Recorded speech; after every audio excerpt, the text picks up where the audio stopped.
வணக்கம் ஆனந்தி. அதாவது தூத்துக்குடி மாவட்ட காவல் கண்காணிப்பாளர் அலுவலகத்தில் தலைமை இட கூடுதல் காவல் கண்காணிப்பாளர் ஆறுமுகம் முன்னிலையில் அவருடைய முன்னிலையில் தான் இந்த விசாரணையானது இந்த அமைச்சர் அனிதா ராதாகிருஷ்ணனுடைய வழக்கு விசாரணை நடைபெற்று வருகிறது. இப்பொழுது அவரை தூத்துக்குடி மாவட்ட காவல் கண்காணிப்பாளர் அலுவலகத்திற்கு காலை 12:30 மணி அளவில் அவரை கூட்டி வந்தார்கள். கூப்பிட்டு வரும்பொழுது அவரது உடலை, அதாவது உளவியல் ரீதியாக அதை கண்காணிப்பதற்காக அவரை 2வது மாடிக்கு அழைத்து சென்றுள்ளனர்.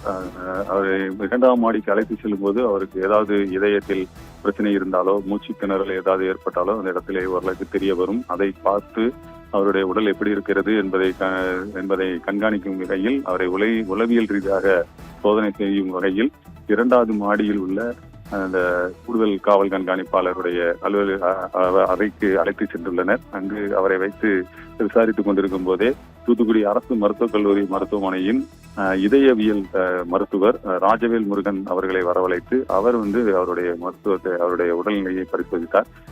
எந்த ஒரு கேஸுக்கும் இவ்வாறாக மருத்துவர்களை அழைத்து எந்த ஒரு சோதனை இதுவரை நடத்தப்படவில்லை.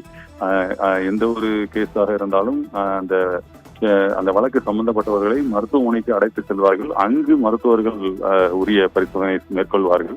ஆனால் இந்த வழக்கில் மட்டும் இதில் சட்ட ஒழுங்கு பிரச்சனை எதுவும் ஏற்பட்டு விடுமோ என்ற கோணத்திலோ அல்லது வேறு ஏதேனும் அரசியல் ரீதியான பிரஷர் காரணமாகவோ இவரை இப்பொழுது மாவட்ட காவல் கண்காணிப்பாளர் அலுவலகத்திற்கு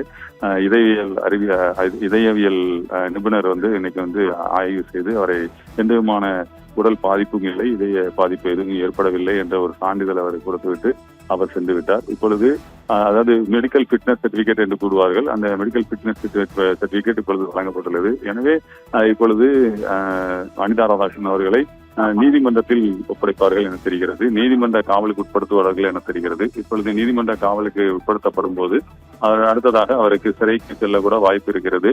அல்லது நீதிபதி முன்பு இவர் வேறு ஏதேனும் தனக்கு உடல்நலக்குறைவு ஏற்பட்டுள்ளது என்ற ஒரு கோரிக்கையை வைத்தால் அது நீதிபதி என்ன முடிவு எடுக்கிறாரோ அதன்படி அதற்கான அடுத்த கட்ட நிகழ்வுகள் இருக்கும் என தெரிகிறது.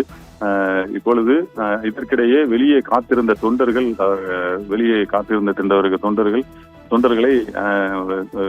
அதாவது தூத்துக்குடியினுடைய புறநகர் பகுதி, அதாவது ரூரல் டிஎஸ்பி எல்லாரையும் விலகி போக சொல்லும் போது ஒரு வாக்குவாதம் ஏற்பட்டது. அப்போது கட்சிக்காரர்கள் எங்களது சட்டமன்ற உறுப்பினரை எங்களை பார்த்துவிட்டு சென்று விடுகிறோம், ஏன் எங்களை நிர்பந்தம் செய்கிறீர்கள் என்பதாக விழா இருக்கிறார்கள். அப்போது இரு தரப்பினருக்கும், அதாவது காவல்துறையினருக்கும் திமுகவினருக்கும் ஒரு வாக்குவாதம் ஏற்பட்டது. அப்போது அவர்கள் தள்ளி சென்று கொஞ்சம் ஓரமாக நின்று கொள்ளுங்கள் என்பதாக காவல்துறையினர் கேட்டுக்கொண்டனர். ஆனால் திமுகவினர் இல்லை, நாங்கள் இதிலிருந்து இருப்பதால் உங்களுக்கு என்ன பிரச்சனை என்பதான கேள்விகளை எழுப்பினர். இவ்வாறான ஒரு தள்ளுமுள்ளு ஒரு வாக்குவாதம் ஏற்பட்டது. இந்த நிலையில் தான் இப்பொழுது விசாரணையான நடந்து கொண்டிருக்கின்றது. இன்னும் அவரை அழைத்து செல்லவில்லை. அடுத்ததாக நீதிமன்றத்திற்கு அழைத்து செல்வார்கள் என கூறப்படுகிறது. மாவட்ட நீதிமன்றத்திற்கு அழைத்து செல்கிறார்களா அல்லது திருச்செந்தூர் நீதிமன்றத்துக்கு அழைத்து செல்கிறார்களா என்பது தெரியவில்லை. என்னால் சட்டமன்ற உறுப்பினராக இருப்பதால் இவரை கைது செய்ய வேண்டும் என்றால் சட்டசபை சபாநாயகரிடம் உரிய அனுமதி பெற வேண்டும். மற்றும் கீழமை நீதிமன்றங்களிலேயே ஒப்படைக்கப்படுகிறாரா அல்லது மாவட்ட நீதிமன்றத்தில் நிறுத்தப்படுகிறாரா என்பது தெரியவில்லை. அதற்கான வேலைகள் நடந்து கொண்டிருக்கின்றது. அதற்கான அடுத்த கட்ட நடவடிக்கைகள் என்பதை மீண்டுமாக தெரியப்படுத்துகிறேன். நன்றி ஆனந்தி.